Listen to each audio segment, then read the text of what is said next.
Бисмиллах, алхамдулиллах, салату вассалам аля расулиллах, саламу алейкум ва рахматуллахи ва баракату.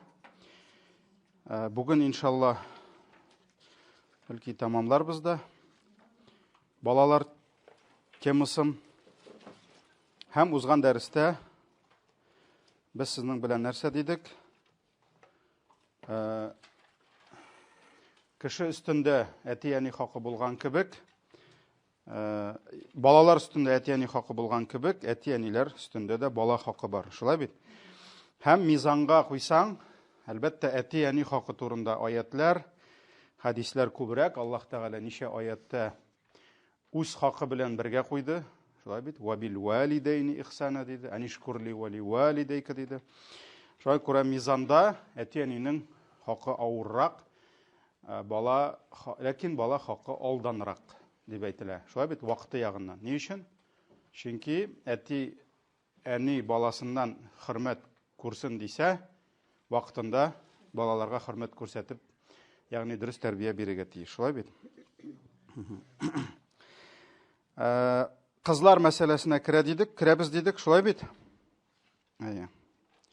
Аллаһ Тәгалә беләбез инде кешеләргә уллар да, кызлар да бирә. Һәм улларны да, кызларны да Коръәни Кәримдә Аллаһ Тәгаләнең бүләге дип әйтә. Бүләге дип әйтә. Бу Шура сүрәсе, Шура, киңәш 49-50 аятлар. Аллаһ Тәгалә әйтә: "Лиллаһи мулкус самавати вал ард". Җир һәм күкләрнең байлыгы, аятны инде кайткач язырсыз. Үзен укырсыз, шулай бит. Җир һәм күкләрнең мөлкәте барысы да Аллаһ Тәгалә кулында, шулай бит. Аллаһыга яхлуку ма яша. Аллаһ Тәгалә әйтә, Аллаһ кемне нәрсәне теләсә, шуны бар кыла. Аллаһ Тәгалә үзе нәрсәне тели, кемне тели, шуны бар итә. Беребездән дә сорамый, шулай бит. Беребез белән дә киңәшләшми, Аллаһ Тәгалә үзе белә. Һәм нәрсәде яһабу лиман яшау инатha. Аллаһ Тәгалә кемгә теләсә кыз бүләк итә ди. Яһабу. Яһабу дигән сүз Аллаһ Тәгаләнең Әл-Вахһаб дигән исеменә кайта. Әл-Вахһаб ул инде нигъмәтләндерүче дигән сүз. Сидарищи дигән сүз. Әл-Вахһаб. Без инде кызганычка каршы ваххабиларны гына беләбез. Ләкин ул Аллаһ Тәгаләнең исеме Әл-Вахһаб. Ягъни Аллаһ Тәгалә нәрсә ди? Кемгә тели кызны бүләк итә. Бүләк дигән сүз ул нәрсәдер бирү генә түгел. Шулай бит. Бирү ул начар әйберендә бирергә мөмкиннәр безгә. Шулай бит. Ләкин бу бүләк булгач, димәк, Аллаһ Тәгалә ниндидер шатландыра торган, сөендерә торган безгә нигъмәтне бүләк итә. Шулай бит. Шуңа күрә яһаб дип куллана бу сүзне. Кемне тели, кемгә тели аңа кызлар бүләк итә. Ва яһабу лиман яшау зукур. Кемгә тели уллар бүләк итә. Уллар бүләк итә. Ау юзаввиджухум зукранан ва инатha. Яки кайберләрегезгә улларны да, кызларны да бирә. Ягъни кемгәдер насип булган уллары да, кызлары да, шулай бит. Ва яджалу ман яшау aqima. Кемне тели Аллаһ Тәгалә улсыз да, кызсыз да итә. Ягъни кемне тели бөтенләй балалардан нишли мәхрүм итә. Мәхрүм итә. Иннаху алимун кадир. Аллаһ Тәгалә һәр нәрсәне белүче һәм һәр нәрсәгә кудрәтле. Һәр нәрсәгә кудрәтле. Бу Шура сүрәсе 49-50 аятлар. Менә бу аятта без күрәбез, беренчедән, балалар кем кулында? Аллаһ Тәгалә кулында. Аллаһ Тәгалә үзе хәл итә, кемгә күпме бала бирергә, башта кыз бирергәме, ул бирергәме, ничә кыз, ничә ул бирергә, Аллаһ Тәгалә үзе хәл итә. Шулай бит инде. Монда инде без адәмнәр бу әйберне бер ничектә үзебез теләп кенә үзгәртә алмыйбыз. Үзгәртә алмыйбыз. Шуңа күрә Аллаһ Тәгалә башка ризыкларны биргән кебек, менә акча бирә, мал бирә, ашарга ризыгыбызны бирә, яшәргә йортыбызны бирә. Менә шуның кебек балаларны да Аллаһ Тәгалә үзе бирә. үзе насип итә. Менә карагыз, иң беренче кемнәр турында әйтә Аллаһ Тәгалә? Кызлар ди. Кызлар ди. Ни өчен кызлар турында килә? Чөнки гарәпләрдә генә түгел. Кемдер әйтә икән, исламга кадәр бу гарәпләрдә генә булды дип, ул ялгыша. Бу гарәпләрдә генә булмады, бик күп халыкларда, бик күп милләтләрдә дөньяга кыз баланың килүе, бигрәк тә первенец дип әйтәбез инде, шулай бит, кызганыч, ул шатлык булмаган. Бу аларда шушындый игътикад, шундый гырыф, гадәт булган. Аларга уллар кирәк булган. Ул бүген дә бар. Мәсәлән, никахта кайбер яшьләрдән сорасаң, менә кыз кирәкме, малай кирәкме дигәч, бөтенесе, ул кирәк, бигрәк тә ирләр инде. Ләкин бүген ул җинаят дәрәҗәсендә түгел. Шулай бит инде. Золымлык дәрәҗәсендә түгел. Ул бүген беркем дә әйтми, кыз булса кабул итмим дип, Раббымнан алмыйм дип. Шулай бит инде, әлхәмдүлилләh, бүген кызларны да, улларны да кабул итәбез. Ләкин булган шундый вакытлар, кабиләләр шундый дәрәҗәгә төшкәннәр, дәрәҗә өскә таба барайын. Икесе дә дөрес инде. Алар хәтта нәрсә баш тарта торган булганнар балалардан. Алай гына түгел, аны инде ярар кем каядыр калдырып китсә, башкасы хәтта тиреләй аларны күмәтергән булганнар. Күмергә тиеш булганнар. Менә шуңа күрә бу инде шундый бер вахшилек бит инде бу, шулай бит, вахшилек, йырткычлык бу. Күп вакытта хайваннар да эшли алмаган эш бу, шулай бит. Моны милләт дәрәҗәсендә, кабилә дәрәҗәсендә моны үти торган булганнар. Һәм кемдер бәлки теләп бетермәсә дә бу эшне эшләргә, аны инде общество заставляло. Җәмгыять аны мәҗбүр иткән шушы эшне эшләргә. Һәм бу гарәпләрдә генә түгел. Кайбер кеше уйлый, менә йырткыч гарәпләргә. Гарәпләр генә булмаган. Бик күп кабиләләр, Яһуди кавымнарында да булган бу бер кыз баланы кешегә санамаганнар. Аның инде сәбәпләрен төрлечә әйтәләр. Аны махсус минем изучать иткәнем юк, өйрәнгәнем юк, ләкин инде күп вакытта ирләр бит инде алар кирәк булган, армия эшендә, гаскәр эшендә ират кирәк булган. Аннарысын эшләгән, хезмәт иткән, авыр эштә ират булган, шулай бит инде. Ират булган. Хатын кыз бит инде ул кылыч тотып, мәсәлән, яки ук тотып, укларын алып охотага чыкмаган, анда җир сөрергә ират булган, кабиләне сакларга ират кирәк булган. Шуңа күрә ирләр в тренде булган инде кашандыр. Бала табырга әз генә булса да җитә инде, аны бит күп тапканнар. Шуңа күрә пәйгамбәребез уйлап карагыз, саллаллаху алейхи ва саллям килгәч, бу бит инде аңа бер вызов була. Ул вызов ясый җәмгыятькә. Нәрсә ди? Без моңа каршы ди. Аллаһ моңа каршы ди. Дин моңа каршы ди. Булай да гына аның проблемалары күп. Ни өчен? Чөнки әле бит башка пытларга табыналар, ул әйтә, булар берсе дә дөрес түгел ди. Һәм Пәйгамбәр саллаллаху алейхи ва саллям бит инде каршы чыга, менә шушы агымга каршы чыга. Нәрсә ди? Кыз баланы үтерергә ярамый ди. Һәм Аллаһ Тәгалә нишли тәрбияли мөселманнарны. Чөнки уйлап карагыз, ул бит инде мөселманнар исламга килделәр, һәм кемнеңдер язмышында ул хәл булган булырга мөмкин.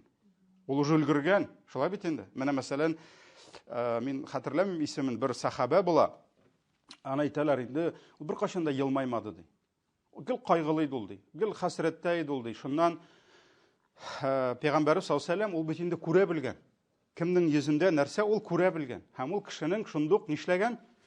Хәлен белергә тотынган. Анда булган, мәсәлән, кемәл ул Абу Катадамы, намаз вакыты түгел, утыра мәчеттә кайгырып, нәрсәдер Пәйгамбәрбез уйлады, туктале, намаз вакыты түгел, бөтен кеше эштә, нигә бу утыра? Килеп, нәрсә булды дигәч, әҗәтләрем шул кадәр күп нишләргә белмим диде. Шулай бит. Шуның кебек Пәйгамбәр саллаллаху алейхи ва саллям ул бит инде кешенең хәлен күрә белгән. Һәм бу кешегә дә килеп сорагач, ул инде үзенең ничек әйтергә, гомерлек травмасын дип, хәзер травма бит инде. Гомерлек күңелендәге калган ярасын, кайгысын сөйләгән, кайчандыр ул үзенең кызын шулай хәлак иткән булган. Хәлак иткән булган, Аллаһ Тәгалә аңа кыз биргән. Ул инде башта моны эшли алмаган, күңелендә аның рәхим шәфкать булган. Ничек инде үз балаңны үтерәсең дигән, күпмедер вакыт үткән, бала инде сөйләшә башлаган, ләкин кабилә кагыйдәләре, законы, племени, туганнар, нәрсә дигәннәр, син бу эшне эшләргә тиеш дигәннәр. Ул инде аны тереләй күмә алмаса да, ул аны кыйга сала. Ул аны кыйга сала инде. Һәм менә ничә еллар үтте ди, бу исламга кадәр булган. Исламга кадәр булган.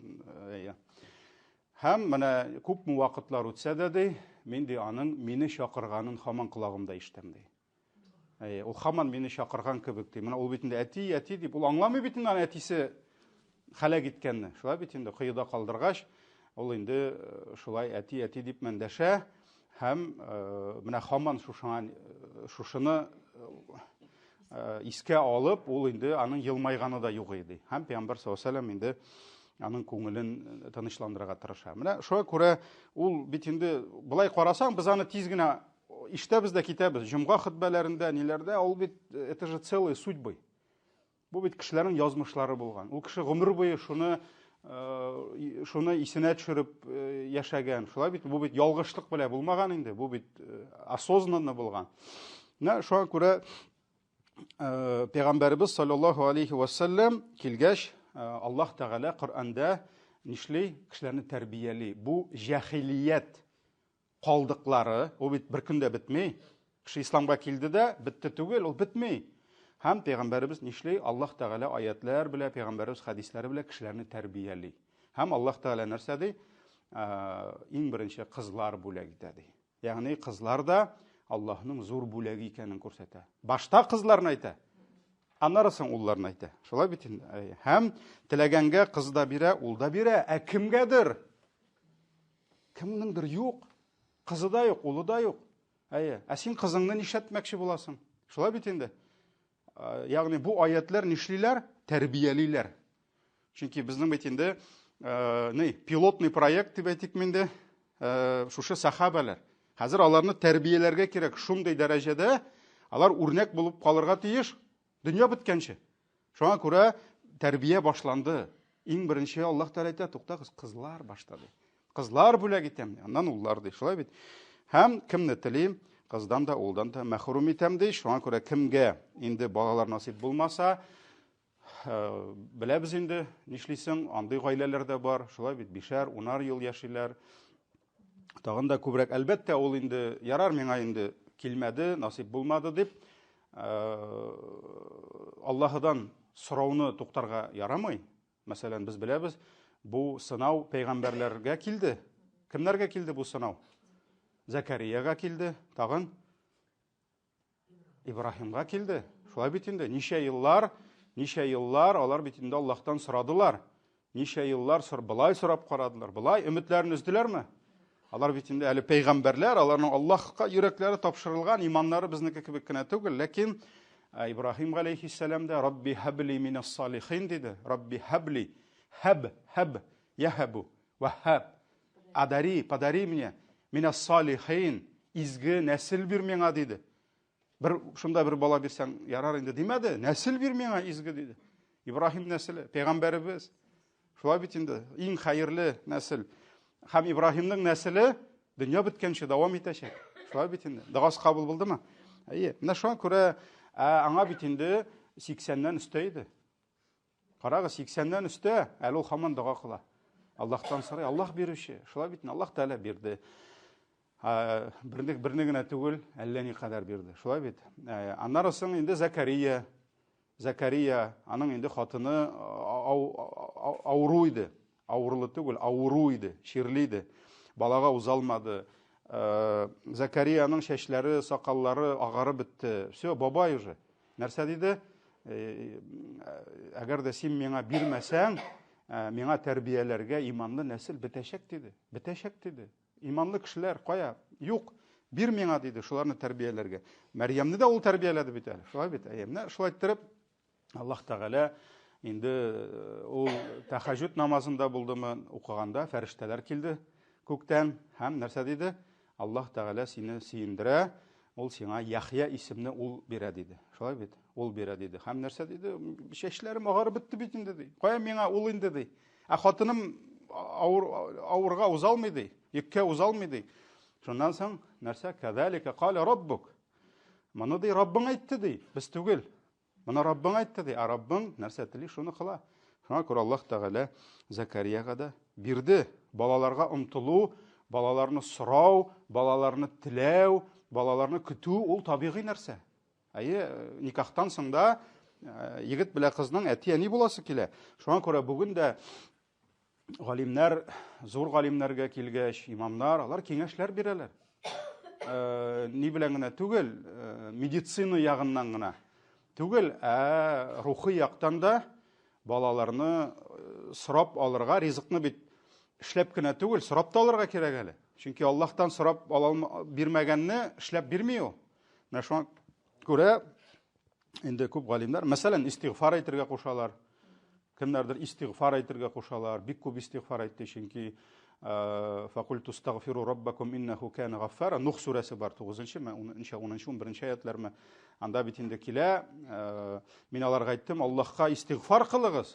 Аллаһ Тәгалә шул вакытта сезгә яңгырларын бирер, һәм сезгә мал-мөлкәттә һәм балаларга ныклык бирер ди. Шуңа күрә истигъфар кылырга кушалар бик күп, ягъни гөнаһлардан пакланырга. Кайберләр инде уканым бар, Закарияның дугасын кылырга кушалар инде. Ничек итеп Закария сорады. Аның өчен Закарияның әйтәләр бит, Юнусның дугасы кабул дип. Нинди дуга әле? Ла илаха илля ант субханака инни кунту миназ залимин. Ләкин бу мустаҗаб дуга диде пәйгамбәрбез. Ләкин ул дуга кабул булсын өчен Юнусның хәлендә кирәк кирәк бит. Анда сүз аралашкан, тукта кылыйм әле. Юнус кайда булды? Аны кылганда. Балык эчендә иде. Бітті аның безнадежный ситуации, диңгез төбендә, балык эчендә, бернинди ни юк. Шуңа күрә аның бит хәлең дә шундый булырга тиеш. Әйтәләр бит, кем әле? Гомар ибн Хаттабмы? Гомар ибн Хаттаб кешене эшкергәндә Фатиха сүрәсен укыгандай, җене чыгып кача торган булгандай. Һәм бер галим кергәндә, тегендә җыелганнар да бер кемнедер эшкерәләр икән. Бу сорый, сез нәрсә укыйсыз? Фатиха укыйбыз. Белә инде, нигә укыйсыз Фатиханы? Менә Гомар укыган бит ди. Шуңа күрә без дә укыйбыз ди. Бу карап торганда мин күрәм ди, Фатиха монда, Гомар юк бит дигән. Аңладыгызмы нәрсә турында сүз бара? Аны Гомар укырга тиеш Фатиханы. Җиң чыксын өчен. Имам Ахмад әйтәләр, вакыты булмагач тапшкиен җибәргән дип. Үзе бара алмаган, минем тапшканы алып кел, аның исеннән качачаклар дигән. Имам Ахмадтан курыккан җеннәр. Шуның кебек ул бит Фатиха бар, Гомар юк. Шуның кебек ул дугалар кабул булсын өчен. Гомумән инде киттек дальше алга таба. Балага омтылу, аны эзләнү ул инде хәерле әйбер сөннәттә бар. Истигъфар, дуга, менә Закарияның дугасы белән, Ибраһимның дугасы белән шулай бит. Аллаһ Тәгалә насыйп итә. Ул бер шулай мәзәк инде. Җәлил хәзрәт никах укыдым да ди бер гаиләгә. Чөнки балалары юк та, юк, әти-әнисе борчыла инде ди. Борчыла ди, бик күп дугалар кылалар ди. Бер көнне әтисе килгән ди. Ни түгел, егет белән кыз түгел. Егет белән кызларның әтиләре инде. Бик каты дуга кылган, үземне кузган әле дип әйтте ди. Аллаһ Тәгалә кемгә бирәсен үзе белә инде, шулай бит. Әби белән бабай яшьләргә дуга кылганнар. Үземне кузган әле дип тиге, шуның кебек. Аллаһ яхшырак белә бит, кемгә бирәсен. Бала сораган бит инде, кабул булган. Шуңа күрә, әлхәмдүлилләh, ислам айрым игътибарны бирә кызларга. Бүген кемгәдер ул бераз аңлашылмый. Какая разница дип әйтә. Кемдер бүген кыз күбрәк көтә. Бүген чөнки әлхәмдүлилләh андый вахшилек юк кебек инде, иншалла. Без белгән халыкта, без белгән җирдә. Шулай бит инде. Шуңа күрә бар егетләр, ул булса әйбәт булыр дип, улга ничек әле әтигә ул кирәк инде, әнигә кыз кирәк. Ләкин кемгәдер ул мөмкин бераз гына аңлашылып бетмәскә. Әмма теге вакытта ул пәйгамбәребезнең кабиләсе, милләте генә түгел, халкы гына түгел, гомум халыкларда ул әйбер бар. Һәм ислам бу әйберне җимерергә тиеш. Ярамый кыз баланы Аллаһның нигъмәте түгел бу дип, анда әрәм тамак дип хәлак итәргә. Шуңа күрә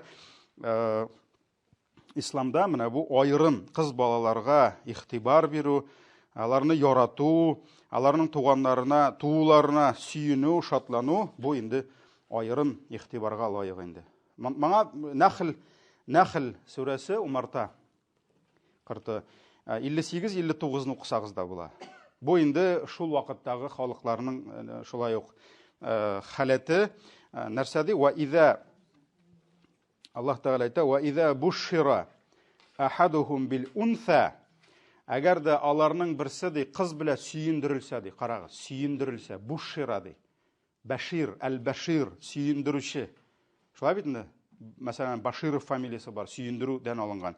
Бушра, сөенеш дигән сүз. Әгәр дә аларның берсе ди кыз белән сөендерелсә ди, кашан сөендерелә? Синең кызың туган, хатының кыз тапкан. Нәрсә ди? Залла вajhuhu muswadda ди. Аның ди йөзе каралайды ди. Ва хува казим ди. Аллаһ Тәгалә әйтә, һәм ул шундый ачулы ди. Эх, булмады. Менә малай көткән идем, кыз булды дип, нишлей? Йөзе каралады, ачуыннан ди. Ачуыннан йөзе каралайды ди. Менә шундый дәрәҗәдә кыз тууның сөендерелсә дип әйтә бит әле. Если их обрадует ди, сөендерелсә ди, аның йөзе каралайды ди. Һәм менә бу инде нәрсә? Бик куркыныч хәл инде, һәм беләбез, аларны инде тере килеш шулай күмә торган булганнар. Менә Нәхл сүрәсе 58-59, монда шуның турында сүз бара. Әйдәгез хадисләргә тукталыйк. Мугыйра ибн Шу'ба радиллаһу ан тапшыра, Пәйгамбәр саллаллаһу алейһи ва сәллям әйтте: "Инналлаһа харрама алейкум", Аллаһ Тәгалә сезгә харам кылды ди. Харам кылды дигән сүз нәрсә була? Тыйды. Шулай бит, нәрсәләрне? Өч әйбер килә. Уқуқал уммахат, әниләрне рәнҗетүне. Монда инде әниләр турында айрым килә. Әти әни димәгән, әниләр, чөнки беләбез, әнинең хакы әти хакыннан да зуррак. Һәм бер яктан әни, икенче яктан тонкий намек нәрсәгә бара? Кемгә? Хатын-кыз. Хатын-кыз. Шулай бит инде, әниләрне рәнҗетмә. Әни кем ул? Әни хатын-кыз бит инде. Шулай бит, шуңа күрә үтергәннәр кемнәрне? Потенциальный әниләрне. Мәсәлән, ирләр, алар уйланырга тиеш, туктале. Мин бар, чөнки мине әнием тудырды. Әнием тудырмаган булса, әниемне үтергән булсалар, мин дә булмас идем. Шулай бит инде. Шуңа күрә Пәйгамбәребез нишли? Тәрбияли. Аллаһ Тәгалә ди харам кылды сезгә нәрсәләрне? Әниләрне рәнҗетүне. Вa'дал банат, кызларны үтерүне. Харам кылды. Кызларны үтергә ярамый, кыз бала туды дип. Шулай бит. Ва ман'ан ва хат. Шулай ук Аллаһ Тәгалә тыйды кешегә тиешлесен бирмәүне. Мәсәлән, әгәр дә кеше килеп үзенә тиешле по праву сорый икән, һәм син аны бирә аласың икән, сиңа тыела аны бирмәү. Ягъни ул аны үзенең хакын сорыймы? Ул үзенең хакын сорый. Шуңа күрә сиңа тыела аны хакыннан мәхрүм итәргә. То есть нельзя лишать человека его права, була инде. Шулай бит тыйды. Һәм нәрсәне тыйды? Кешедән артыгын сорауны тыйды. Мәсәлән, бу әйбер аның бурычына керми. Бурычына керми. Һәм шуңа карамастан ул нишли? Шуны аңа йөкли. Маңа нинди мисал китерергә була? Хатын-кызлар дәресендә, наверное, хәбәр. Хатын-кызга выгоднарак мисал китерә кирәк. Мәсәлән, Ират хатынын әйтә, бар эшкә чыкты. Бар эшлә ди, миңа акча җитми ди. Аллаһ Тәгалә хатын-кызга йөкләдеме? Нине тәэмин итүне? Гаиләне? Юк. Димәк, Аллаһ кушмаганны ир кушаламы? Ир кушалмый. Шуңа күрә Аллаһ Тәгалә нәрсәне аларгадан таләп итә, Ират та шуны таләп итә инде. Шулай килеп чыга. Шуңа күрә монда бу бер мисал инде. Монда, мәсәлән, ул син кем беләндер килештең, мәсәлән, анда сиңа йорт җиткерергә, ул әйтте, стенаны бирәм, түбә яба алмыйм ди. Син әйтәсең, түбәне дә яп дисең. Ягъни без бит килешмәдек аңа. Шулай бит. Шуңа күрә нәрсә? Беренчедән, кеше үз хакын сораса, аны мәхрүм итмә диде, тыйма диде, тыелды бу. Икенчесе, кешедән тиеш булмаганны сорама диде. Яки мәсәлән, анда зәкәт җыючылар булган бит инде пәйгамбәрбез вакытында. Налог кебек булган бит инде. Шулай бит. Мәсәлән, ул күпме сорый алган байдан. Зәкәт буенча күпме тиеш, шуны гына сорый алган. Артыгын сорый аламы? Юк. Менә шуның кебек кешегә хакын бир, артыгын сорама. Сораганда да артыгын сорама. Шулай бит. Менә бу әйберләрне Аллаһ харам кылды ди. Ва кариха лакум саласа. Һәм сезгә 3 нәрсәне Аллаһ Тәгалә макрух, порицает. Сезнең 3 нәрсәне яратмый Аллаһ Тәгалә. 3 нәрсәне эшләвегезне яратмый. Беренчесе кыйла ва кала. Ягъни монда инде менә теге әйткән иде, менә моннан ишеткән идем, шуны сөйләп бирү. Шуны сөйләп бирү. Монда гайбәт инде ул нирәк бераз гына. Ничек әйтергә? Уже конкретный мисал. Монда инде буш сүз. Менә мин тегендән ишеткәнем, сез ишетте, кызлар ишеттеме сәл? Менә мин шунда ишеткәнем бит әле. Шулаймыни? Менә шушы кыйла ва кала. Монда ягъни дәлилсез, мәгънәсез, файдасыз, кирәкмәгән сүзләрне ишетү, тапшыру. Пәйгамбәр саллаллаһу алейһи ва саллям нәрсә диде? Кешегә һәрбер ишеткәнен сөйләп йөрү ялганчы булыр өчен җитә ди. Җитә. Ул бит ялганчы түгелме инде? Юк, ялганчы. Менә һәрбер ишеткән әйберне сөйләп бирсәң, ул ишеткәннәрдә барыбер ялган бар. Һәм син дә аны җиткерүче буласың. Шулай бит. Шуңа күрә кыйла ва кала дип. Аны инде, мәсәлән, имамнар гарәп телен белгән үзара сөйләшкәндә, бу кыйла ва кала дип әйтеп куялар шулай. Кулланалар инде. Ни өчен? Чөнки бу, менә әйткәннәр иде, менә ишеткән идем. Беренчесе, Аллаһ Тәгалә яратмый бу әйберне. Икенчесе, ва кафратус суал. Күп сораулар. Күп сорау бирү. Ягъни, монда сүз бармый, мәсәлән, фикъ дәресендә сез нәрсәнедер аңламадыгыз. Һәм сезгә укытучы бирә мөмкинлек нишләргә? Сорарга. Шулай бит инде. Кем әле әйткәне? Абдулла ибн Габбасмы? Ялгышын дип куркам. Кем икән язмагыз. Нәрсә диде? 2 төрле кеше надан булыр диде. Надан калыр диде. Беренчесе артык оялчан, икенчесе тәкәббер кеше. Шулай бит инде. Шуңа күрә нәрсә? Ул сорамый. Сорарга кирәк. Гыйлемдә оят юк. Сорарга кирәк. Һәрбер әйберне белергә тырышырга кирәк. Әмма ләкин буш сораулар, кирәкмәгән сораулар. Сиңа аның җавабы да, синең бу биргән соравың да, алган җавабың да сиңа бүген бернинди файда бирми торган, менә бу килде, китте сораулар Аллаһ Тәгалә яратмый. Һәм моңа инде шул ук мисал килә, Бәну Исраилдә булды бит Муса белән. Сыер, нинди сыер? Булган бит инде сиңа сыер дигән иде. Хәзер төсе килеп чыкты. Ул җигелгәнме, җигелмәгәнме? Ягъни нишләде? Хаман үзләре ниттеләр. Шикләргә керттеләр. Кысаларны ниттеләр, шикләрне кыстылар хаман. Сиңа әйтелгән бит инде сыер. Булды, артык сорау бирмә. Монда бирделәр. Менә шуның кебек инде. Кирәкмәгән сораулар. Һәм өченчесе ва идаатул мал. Идаатул мал исраф инде. Малны исраф итү. Малны, ризыкны, вакытны исраф итү, беләбез инде исламда Аллаһ Тәгалә яратмый торган, хәерсез булган эш ул исрафчылык. Шулай бит инде, сарыф итү кирәкмәгәнгә. Булсынмы ул акчаны исраф итү кирәкмәгән, бөтенләй файдасыз булган әйберләр алу кирәкме, юкмы? Велбористан хаман кирәк булса да, инде шопомания инде, Аннарысын инде ризыкта исрафчылык, ризыкта, мәсәлән, хатын-кыз ашарга пешерә икән, ул инде үлчәп, соңыннан түкмәслек итеп тырышса, бәрәкәте була. Шулай бит инде. Ризык исраф калмасын. Аннан безнең ялгышу да бар. Яхшы ризык калганчы ничек диләр әле? Яман корсак шартласын ди. Артыгын ашау тоже исраф. Чөнки синең ашап бетермәгән ризыгың, аны кемдер әле ашар, яки нәрсәдер татар телендә хайваннар, алар да ашый ала. Шулай бит. Мәсәлән, эткә бирергә була, тавыкка бирергә була, чиста икән бүлеп күршегә кертергә була, мохтаҗларга бирергә була, чиста ризыкны үзең ашаган. Ләкин син ул ярты тарелка ризык инде тамагың туйган күптән.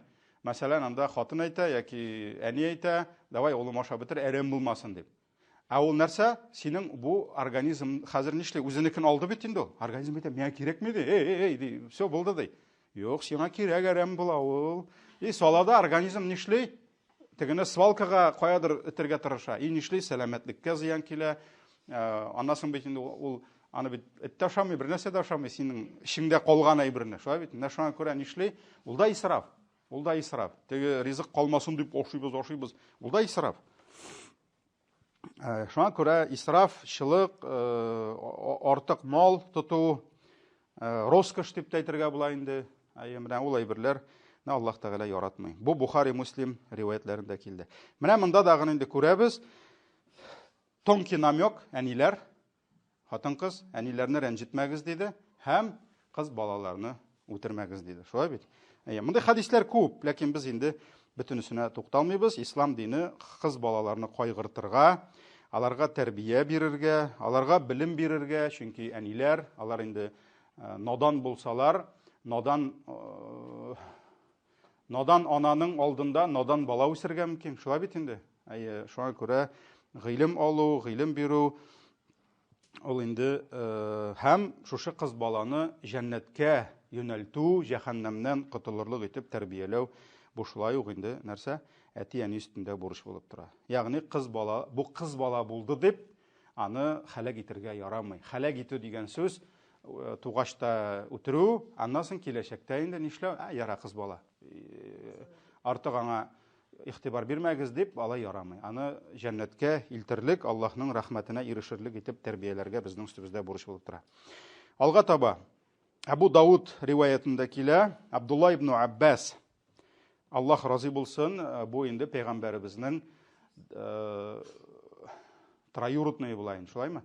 Пәйгамбәребезнең әтисенең бер туганы Габбас, шуның улы Абдулла, шулай бит? Абдулла ибн Габбас әйтә, пәйгамбәр саллаллаһу алейһи әйтте ди: "Ман канат лаху унфа", кемнең ди кызы булып ди, кемгә Аллаһ Тәгалә кыз биреп, "Фалам яидха", ул аны үтермәсә ди, ул аны үтермәсә, чөнки кыз туганны ишеттеләр, күршеләр керәләр. Каянда үтердеңме әле? Без үтердек. Туганнары килә, кая үтердеңме әле? Без үтердек. Ул якны, ул вакытны нитегез, күз алдагыз. Хәзерге түгел. Ярый, кыз булса да, малай булса да шатланабыз. Кыз булса аны карап, кемдер шатлана? Бер генә сарык суясы. Һәм нәрсә? Кемнең дә кызы булып, аны үтермәсә, валам юхинха, аны кимсетмәсә ди. Если он не будет унижать ее ди. Кемдер үтермәде, ләкин нишләй? Тумадың инде шунда. Ни булып? Нәрсә әле? Малай булып, ул булып тумадың инде. Кстати, кем укыган бар Мәрьямнең ниен? Кыссасын. Мәрьямнең әнисе кемне сорады? Ул бит малай сорады. Ул сорады. Һәм нәрсә диде? Миңа ир егет бир диде. Һәм мин аны сиңа тапшырам диде. Ягъни анда кая монастырьгамы, нигә? Ул сиңа хезмәт итәчәк диде. Всё, бүләк бездән диде. Бер мәлне кыз туды. Хәтта нәрсә диделәр? Валайса закару кал унса. Бу бит инде ул кыз түгел бит инде ди. Бу бит кыз ди. Кыз ди, ләкин алар белмәделәр. Менә бу кыз ул бик күп ирләрдән дә хәерлерәк булачагын. Шулай бит. Һәм алар белмәделәр, бу кыз кешелек тарихында Адәм Хавадан башлап бу дөньяга киләчәк соңгы хатын кызга кадәр иң хәерле кыз икәнен. Иң хәерле хатын кыз Мәрьям, беләбез исламда. Коръан, Аллаһ Тәгалә Коръанда нәрсә ди? Мы возвысили ее над всеми женщинами мира ди. Шуңа күрә кешелек тарихында иң хәерле кызда, иң хәерле хатын кызда булды Мәрьям. Аннан да хәерле булмады, булмаячак та. Бүген дә һәрбер мөселманнан бездән сорасалар, кто самая лучшая женщина в истории дисә, без Мәрьям дип әйтергә тиеш. Асияләр, Хадишәләр, Фатималар хадистә килә бит дүртәү дип. Алар аннан соң, Мәрьямнан соң. Мәрьямнең конкуренты юк. Һәм менә шуңа күрә үтермәде, аңлашылды. Но кимсетмәде. Кимсетмәде. Бүген дә кемдер ул көтеп кыз туса, шунда кыз булмады, ул булмадың инде дип игътибарсыз калдырга тиеш түгел. Ярамый кимсетергә. Валам ю'thir валадаху алейха, һәм идә булган улын аннан үстен күрмәсә ди. Мәсәлән, аның өендә улы бар. Менә бу минем улым. Менә бу кыз инде. Ярар, бар син. Шуңа күрә нәрсә? Санап китте. Кемгә Аллаһ кыз биреп, әгәр дә уланы үтермәсә, кимсетмәсә, унижать итмәсә, Үйдә булган улын аннан үстін күрмәсә, менә, тоқта, минем улым бар әле. Син пока, тоқта. Башта улымны яратам. Юк, ул булган өчен генә аны яратырып булмый. Шулай бит? Яки бүләкне улыма алам. Кызга кирәкми, кыз ул, аның бер файдасы юк. Юк, улын кызыннан үстен күрмәсә, адхалахуллахул джанна ди. Аллаһ аны җәннәткә кертәчәк ди, шуның өчен. Бу кем турында? Әтияни турында сүз бара. Менә ничек иттереп ислам тәрбияләде. Гасырлар дәврендә кызларны кимсетеп, кызларны үтереп яшәгән кешеләрне ислам үзгәртте. Аллаһ Тәгалә кыз үстергән өчен җәннәт бирә. Кара, ул өчен юк бит. Кая ул өчен? Юк, кыз өчен бирә. Алга таба киттек. Анас ибн Малик тапшыра, пәйгамбәребезнең өендә күп еллар хезмәт итте. Шулай бит инде. Пәйгамбәр саллаллаху алейһи ва сәллям әйтте ди: "Ман аала джариятайни хатта таблуга". Кимдә кем ике кызны бәлик булганчыга кадәр үстерсә, ике кызны бәлик булганчыга кадәр үстерсә, جاء يوم القيامة أنا وهو دي. Кыямәт көнендә мин һәм ул ди, менә шулай бергә килербез ди. Кыз үстерүчеләр, пәйгамбәребез әйтәчәк, поближе ко мне. Кыямәт көнендә әйтәчәк, каян да кыз үстергәннәр, миңарак килегез. Ул үстергәннәр турында киләме? Юк. Бездә бит наоборот. Построй дом, посади дерево, вырасти сына. Ул, русларда да ул шулай булган. Бу әйбер булган ул. Мәсәлән, мин словарда кай вакыт сүзләрне шулай укып утырам. Мәсәлән, бар толковый словарь русского языка. Шулай бит инде, кызганыч, татарчада бар, шулай яңарттылар аны. Андый дәрәҗәдә түгел, кызганыч. Ләкин, мәсәлән, баба дигән сүзне мин карап утырам. Бүген бит инде баба это явно не уменьшительный, ласкательный түгел. Шулай бит инде. Баба дип, бүген кызларга баба дип әйтсәң, ул үпкәли. Бабушка да түгел. Шулай бит инде. Ниде? Рус телендә баба это была женщина, которая родила сына. Сына. Кыз бала тапкан баба булмаган. Это не баба дигәннәр. Шуңа күрә нәрсә дип әйтә торган булган? Ну, наконец-то она обабилась дигәннәр. Ну, наконец-то ул тапты инде. Менә ул наконец-то, а то кыз да кыз обабилась дип әйтә торган булганнар. Бу нәрсә булган? Комплимент булган. Ну, бүген, конечно, алай түгел. Шуңа күрә ул булган ул. Ул хәзер дә каядыр бар ул. Ләкин карагыз, нәрсәдә ике кызны үстереп, бәлик булганчыга кадәр тәрбияләсә, кыямәт көнендә бергә булачакбыз. Минем янда булачак ул. Бу Имам Муслимда килә. Алга таба киттек. Абу Саид аль-Худри, вакыт шаба. Абу Саид аль-Худри тапшыра, Пәйгамбәр саллаллаху алейһи ва сәллям әйтте: "Ман кана лаху саласу банатти". Кемгә Аллаһ 3 кыз бирсә ди. Ау саласу ахаватти, карагыз. Яки 3 сиңел бирсә, апа сиңел. 3 кыз туган, карагыз. Кыз гына түгел, сестренка. Алар да синекеләр. Шулай бит инде. Кемгә Аллаһ 3 кыз бирсә, яки 3 кыз туган бирсә ди. Яки 2-не бирсә ди. Кызны ди. Яки 2 сиңел бирсә ди. Башта 3 дигән иде. Анасын әйтте. Ярар, 2 булса да шулай инде. Фа ахсана сухбатахунна ди. Һәм ул алар белән яхшы мөнәсәбәт төзи алса ди. Ягъни аларга карата, то есть монда сүз бара, син кызларыңны саклау гына түгел, син сакларга тиеш кыз туганнарыңны да. Син әти булмасаң да, син абый, син әне, синең апаң бар, 2 сеңлең бар. Аларны да син нишләргә тиеш? Димәк, аларга да яхшы мөнәсәбәттә булырга тиеш. Кем ди шуларга яхшы мөнәсәбәт төзи алса, ваттақаллаһа фихинна, һәм шуларның хакына килгәндә Аллаһтан курыкса ди. Аллаһтан курыкса, аларның хакларына кирми, кирдертмей, тими, шулай бит инде. Фалахул джанна ди. Аңа кыямәттә җәннәт булачак ди. Аңа җәннәт булачак. То есть кемдер Аллаһ каршына килеп басып әйтә: "Раббым, менә мин 2 кыз үстердем, или 3, яки апамны сеңлемне яраттым, давай миңа җәннәт". Бу Имам Тирмизи риваятында килә. Киттек алга. Уқба ибн Амир тапшыра, Пәйгамбәр саллаллаху алейһи ва сәллямнең миндә шундый сүзләрен ишеттем ди. "Ман кана лаху саласу банатин", кемнең 3 кызы булып, фассабара алейхинна ди. Ул аларга сабыр итсә ди. Сабыр итү кайда ул? Алар капризны, үстергәндә сабырлык кирәкме? ашатырга кирәк, тәрбияләргә кирәк, сакларга кирәк, авырып китсә дәваларга кирәк. Аннары соң китә киреләнә башлый, переходной возраст, бөтенесен пәйгамбәр язмады инде монда, шулай битме? Әйе, кемнең эш кызы булып, ул аларга сабыр итсә ди. Беренчесе. Ва ат'амахунна ди. Аларны ашатса ди. Ашатса кемнең бурычы? Аларны ашату. Әтинең, әнинең, шулай бит. Ва сақахунна ди. Ишертеп торса, ягъни ашатып, ишертеп торса. Ва касахунна ди. Аларны киендереп торса, бөтен киемнәре мәсәлән кем өстендә, әти әни өстендә. Шулай бит инде. Мин джидатихи ди, по его возможностям ди. То есть бөтен кызга чыккан һәрбер айфонны алып булмый. Үзе булдыралганча нишли? Ашата. Булдыралганча, күн сайын кара икра бирмей, кызылны гына бирә. Ярар, үзе булдыралганча ашата, булдыралганча киендерә, мин джидатихи ди. Нәрсә? По возможностям ди. Кунна лаху хиджабан минан нари яумал кияма ди. Шушы эш кыз ди, ул үстергән. Кыямәттә җәһәннәм утыннан пәрдә булыр ди. Ягъни, ниндидер гынахлары булса да, шушы эш кыз аны иҗмахкап керә. Иҗмахкап керә. Ике кыз гына да. Нымысында эш дигән, алдагысында 2 дип әйткәне. Алдагысында 2 дип әйткәне, шулай бит. Алдагы хадис белән шатланыгыз.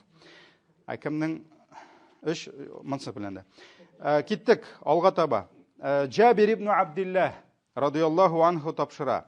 Пәйгамбәр саллаллаһу алейһи ва сәллям әйтте: "Ман кана лаху 3 банат ювихинна ва якфихинна ва ярхамухунна." Кемнең ди эш кызы булып ди, ул аларны яклап, саклап торса ди, бөтен кирәк яраклары белән тәэмин итеп торса, аларга карата мәрхәмәтле булса ди. Мәрхәмәтле булса ди, ваҗабат лахул җаннал батта ди. Аңа ди җәннәткә керү ваҗиб ди, әлбәттә ди. Әлбәттә гарәп сүзе. Әйе. Несомненно, непременно для него обязателен рай ди. Җәннәткә керү аңа обязательно ди. Шуннан соң, апа нинди сорау бирдегез бая? 2 кыз. Бер сахаба сорады ди. Икәү булса нишләргә дип әйтте ди. 2 кыз.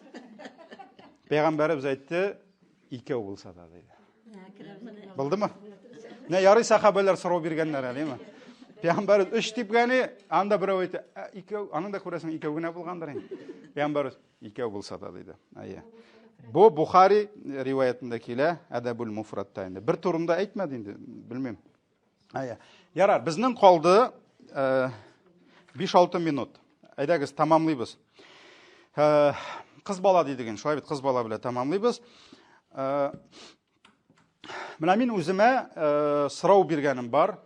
Менә шушы хадисләрне караганнан соң, монда бит инде карагыз. Бу якта нәрсә ди? Вырасти сына, да, ул, монда шаригатта килә кыз. Шулай бит. Понятно, аңлашыла, булды проблема, аны хәл итәргә кирәк. Һәм ул проблема киләчәктә дә булмый дип әйтеп буламы?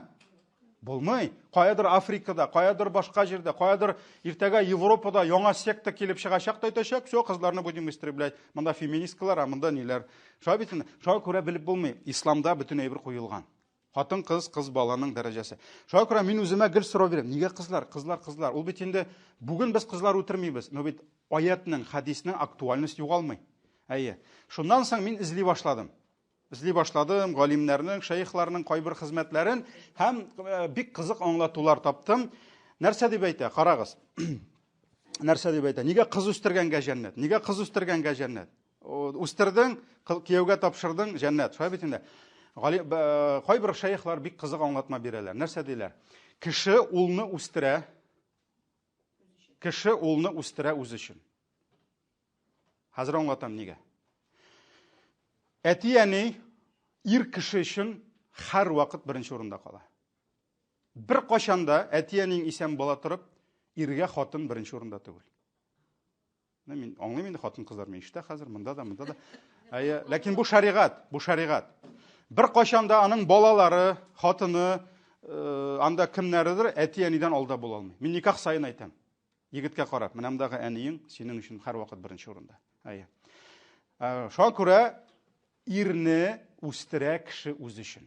Картаймыш көнендә дә ират әти-әнисен карага тиеш. Аның ул бурычы. Әйе. Қыз бала никахта нишли? Әти қызны тапшыра кияуге. Кияуге шықты. Замужем. Һәм бүгінгі психологлар айтқан кебек, личное пространство, до никаха надо было думать про личное пространство. Все, бітті, сен никах, сенің, абьюзер енді мен, понятно, неважно, бұл Аллахның әмірі. Все, ол кияуде қазір. Аның үшін ир хақы, даже әтияни хақынан да зоррақ. Шуңа күрә ни өчен пәйгамбәребез әйтте, кыз үстерде, тапшырды җәннәт аңа. Ул бит получается ничә ел кызын үстергән, сабыр иткән, тәрбияләгән. Кем өчен? Аның өчен. Аның өчен. Ул бит инде получается үз өчен үстермәгән, тәрбияләгән аны. Ә кем өчен? Кияү өчен. Кияү өчен. Шуңа күрә кемдер җәннәтне ала садака биреп, акча биреп. Шулай бит инде. Акча эшләде дә, молодец, бирде. Әлхәмдүлиллә, җәннәтне сатып алып була. Алайда. Дөрес итеп бирсәң садакаңны, закатыңны. Ә кемдер бит акчасын түгел, кызын айырып бирә. Үзеннән айырып бирә. Шулаймы? Бу садака түгелме? Кыз бирү садакамы? Садака. Ничек садака булмасын? Ә безнең опять кайтабыз фольклорга. Тёща. Тест, айту тёща, тест они, да. Алар, как всегда, жүнсезләр, тегеләй тукталы. Бу апа тёща. Беренчедән, синең өчен әни. Карагыз, шаригать. 2 минут калды. Ир белән хатын айырышсалар да, тёща мәхрәм булып кала. Ир белән хатын айырылды, но не получилось. Ә тёщаның яратасың. Урамда күрдең, барып кочаклый аласың. Бу синең әниң. Мәхрәм булу навеки. Ир белән хатын навеки булмаска мөмкин. Ә тёща кала. Бу хикмәтме? Хикмәт. Мәсәлән, бер абый сорый, улым үлде ди. Киленебез бездә ди. Мәйтәм, ул сезнең кызыгыз. Ул сезнең кызыгыз. Ярар, мәсәлән, бер көнне кыз кияүгә чыкты. Битте, бу безнеке түгел дип әйтә аламы? Юк, ул барып кызын, киленен кочаклый да ала. Шаригать буенча карасаң. Ул бит инде аның мәхрәме. Шулай бит инде. Менә шуның кебек нәрсә ислам бәйли кешеләрне. Бу бит изгелеккә ни булырга тиеш? Төшү турында анекдотлар сөйләргә түгел. Изгелеккә рәхмәт әйтергә кирәк. Мәсәлән, мин кияүгә әйтәм, кара кызын 20 ел үстергән синең өчен. Син үстергәнең бармы кыз? Юк ди. Менә үстергәч белерсең. Каково это кемгәдер бирү. Менә шуңа күрә зур садака кызны биреп, үстереп кемгәдер тапшыру. Шуңа күрә җәннәт диде Пәйгамбәр саллаллаху алейхи ва саллям. Ул үстергәнгә димәде. А ул синеке ул. Ну не всегда, конечно, по жизни синеке. Киленең яхшы булса, кызлы булдың. Киленең начар булса, улсыз калдың дим, шуңа күрә. Яра, без дәресне битерик, чөнки ни башка тема. Ярар, без киләсе дәрескә күчәбез башка темага. Башка темага күчәбез. Бәлки. Әйдәгез, күршеләр хакына керәбез. Күрше хакы. Күрше хакы, Ходай хакы дигәнне. Субханакаллахумма бихамдик, ашһаду ан ла илаха илля анта, астагфирука ва атубу илейк.